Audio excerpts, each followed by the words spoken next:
같이 보실 말씀은 욥기서 28장 12절로 28절까지의 말씀입니다. 한 목소리로 합독하시겠습니다. 그러나 지혜는 어디서 얻으며 명철이 있는 곳은 어디인고 그 길을 사람이 알지 못하나니 사람 사는 땅에서는 찾을 수 없구나. 깊은 물이 이르기를 내 속에 있지 아니하다 하며 바다가 이르기를 나와 함께 있지 아니하다 하느니라.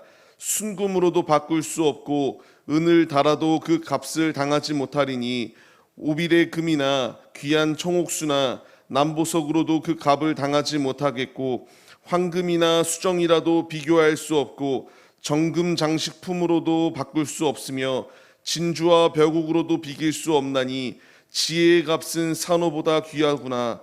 구수의 황옥으로도 비교할 수 없고 순금으로도 그 값을 헤아리지 못하리라. 그런즉 지혜는 어디서 오며 명철이 머무는 곳은 어디인고 모든 생물의 눈에 숨겨졌고 공중의 새에게 가려졌으며 멸망과 사망도 이르기를 우리가 귀로 그 소문을 들었다 하느니라.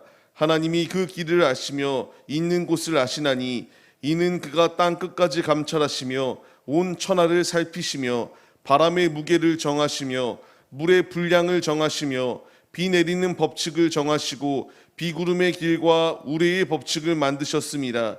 그때에 그가 보시고 선포하시며 굳게 세우시며 탐구하셨고 또 사람에게 말씀하셨도다. 보라, 주를 경외함이 지혜요 악을 떠남이 명철이니라. 아멘. 할렐루야. 오늘도 예배 자리 가운데 모이신 성도님들 주님의 이름으로 환영하고 축복합니다. 오늘 같이 나눈 말씀의 제목은 지혜를 얻는 방법이라는 말씀의 제목 가운데서 은혜를 나누도록 하겠습니다. 세상의 많은 이들은 지혜를 얻기 위하여 최고의 과외를 배우기도 하고 더욱더 나가서 유학을 가기도 하며 지혜를 얻기 위하여 수단과 방법을 가리지 않고 열심을 다하는 모습들을 발견할 수 있게 됩니다. 그런데 아무리 이 육신의 지혜를 쌓고 학식을 쌓는다 하여서 그것이 하나님으로부터 오는 진정한 지혜가 될 수가 없다라는 것을 분명하게 말씀하고 있습니다. 그렇기 때문에 아무리 지혜를 얻으려고 하여도 이 지혜의 근원이 어디인가, 명철이 어디서부터 오는 것인가, 아무리 그 학식을 배우고 체험을 얻는다 할지라도 그 가운데서 만족하기보다는 공허하고 더 많은 것을 채우고자 하는 인간들의 모습이 있는 것을 발견할 수 있게 됩니다. 오늘 말씀을 통하여 그렇기 때문에 지혜가 어디서 오는 것인가, 명철이 어디에서 오는 것인가에 대하여 질문을 던지고 있습니다. 그것을 사람은 알 수 없다, 땅에서는 찾을 수 없는 것이다라는 것을 분명히 말씀하세요. 우리는 이 불변의 진리를 깨달아야 됩니다. 이 불변의 진리, 아무리 땅의 것 가운데에서 그 지혜를 찾으려고 하고 명철을 찾으려고 한다 할지라도 찾을 수 없음에도 불구하고 인간들은 끊임없이 교만한 자리 가운데에 거하고 있는 연약한 모습들이 있음을 발견할 수 있게 됩니다. 우리는 이와 같은 전철을 밟아서는 안 됩니다. 지혜는 어디서부터 나오는 것인가? 하나님으로부터 나온다라는 것을 압니다. 아는 것으로 그치는 것이 아니라 이제 안다면 주님의 말씀에 순종하여 주님을 찾기 위하여 힘써야 마땅하다라는 것을 우리에게 가르쳐 주세요. 어제 말씀을 통하여 지혜를 통하여 이 놀라운 지혜 가운데에서 인간들이 땅을 파고 깊숙이 파고 하나님의 뜻과는 상관없이 자신들의 우월성을 드러내고 자신들이 발명하였다라고 말하며 끊임없이 교만한 자리 가운데 거하고 있는 것이 인간들의 모습인데, 이 모든 것은 부질없는 것이고 이것을 더하신 주체가 하나님이시다라는 것을 깨달아야 된다라는 것을 분명하게 말씀하시고 있습니다. 그렇기 때문에 어떠한 금은보화가 있다 할지라도, 아무리 많은 그 재물이 있다 할지라도 결코 지혜를 찾을 길이 없다라는 것을 분명히 말씀하십니다.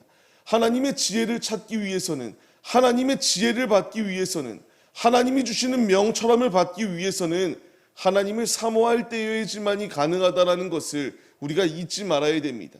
이제 우리는 삶의 자리 가운데 나아가 또한 파송되어 삶을 살아갑니다. 이 살아가는 삶의 자리 가운데서 주님이 나에게 지혜를 더하여 주시는 그 음성을 부정하는 것이 아니라 사모하며 주의 말씀에 귀 기울여야 되고, 나의 뜻과 나의 경험과 나의 지식으로 움직이는 것이 아니라 매 순간순간마다 주님께 묻고 주님이 원하시는 뜻대로 선택하며 주님의 길을 걸어가는 이 결단이 우리에게 있어야 합니다. 욥은 이 고난의 과정 가운데서, 고통스러운 순간순간 가운데서 이것을 분명하게 깨달았습니다. 많은 것을 누리기도 하였고 모든 것을 잃어버리기까지 하였던 자입니다. 그런 그의 고백, 이 모든 지혜가, 이 모든 명철이 어디로부터 나오는 것인가? 세상으로부터 나오는 것이 결코 아니다라는 거룩한 결단과 고백을 하는 것이 욥의 고백입니다. 이제 우리가 이 고백으로 서야 마땅합니다. 모든 것은 주님이 하시는 것이고 주님이 더하여 주시는 것입니다. 그렇기 때문에 23절 말씀과 같이 이 모든 것은 하나님이 하신다. 하나님이 지혜를 더하시고 하나님이 명철을 더하시는 것이다. 철저하게 자신의 삶을 주님께 내어드리는 중심의 고백이 욥의 고백이었습니다. 우리가 이제 이 길을 걸어가야 마땅합니다. 바람의 무게를 정하시고 물의 분량을 정하시고 모든 법칙들을 정하시는 것은 하나님의 계획이시고 하나님의 질서입니다. 그 질서를 위배하고 있는 것이 우리의 모습이 아닌가 돌아봐야 됩니다. 마태복음의 말씀을 보게 되면은 참새가 떨어지는 것조차도 하나님이 허락치 아니하시면 떨어지지 아니한다라고 분명히 말씀하시는 이 말씀 가운데 깨달음을 얻어야 됩니다. 주님이 나에게 지혜를 더하시고 명철을 더하시고 있습니다. 이제 나에게 필요한 것은 나의 마음대로 행동하는 것이 아니라 주님의 그 질서를 깨뜨리지 아니하고 그 질서에 순종하며 피조물된 우리들이 삶의 자리 가운데서 주님이 주시는 지혜와 명철을 가지고 주님의 영광을 나타내는 삶을 살아낼 것을 명령하시는 그 음성 가운데에 순종하여 나아가는 것이 우리의 모습이 되어야 마땅합니다. 결론적으로 그렇기 때문에 지혜를 얻기 위해서는, 우리가 명철을 얻기 위해서는 주님이 나에게 말씀하십니다. 주님을 경외하는 것, 모든 악에서 떠나는 것이야말로 지혜와 명철을 받을 수 있는 길이다라는 것을 분명하게 말씀하십니다. 잠언서 1장 7절 말씀을 통하여서도 여호와를 경외하는 것이 지식의 근본이다라는 것을 분명하게 말씀하세요. 이제 우리가 이 말씀의 깨달음을 얻었어. 주님의 지혜를 받기 원한다면 주님을 경외해야 됩니다. 모든 악에서 떠나야 됩니다. 세상 사람들, 이 피조물된 자들이 주의 음성에 깨달음을 얻어 주님의 길을 걸어가는 것이 아니라 자신의 공허함을, 자신의 그 불만족스러움을 자꾸만 세상의 물질로, 세상의 명예로, 권력으로 이것을 채우려고 끊임없이 육신의 소욕을 따라 살아가는 것이 이들의 모습입니다. 주님이 진정으로 지혜를 얻기 위해서는, 명철을 얻기 위해서는 주님을 경외하고 모든 악에서 떠날 때여야지만이 가능하다라고 말씀하시는 이 음성의 깨달음을 얻어서 이제 죄악된 자리 가운데 거하는 것이 아니라 주님이 원하시는 뜻대로 우리의 삶의 자리 가운데서 무궁무진하게 지혜를 더하여 주시는 것, 내가 하나님의 말씀을 묵상하고 경건의 생활을 하며 주님과 같이 기도하며 대화할 때에 주님께서 나에게 이와 같이 지혜와 명철을 더하여 주신다는 사실을 믿으시며 삶의 자리 가운데서 지혜를 더하시고 무궁무진하게 지금도 우리에게 명철을 더하여 주시는 그 주님의 주시는 놀라운 은총 가운데서 오늘 하루도 힘차게 승리하시는 우리의 모습이 되시기를 소망합니다. 말씀을 받는 성도님들, 말씀을 맺겠습니다. 이제 우리가 말씀 가운데 깨달음을 얻어서 지혜와 명철은 오직 주님께로부터 나오니 주님께 붙어있고 주님 안에 충성자들로 삶을 살아가는 것이 마땅합니다.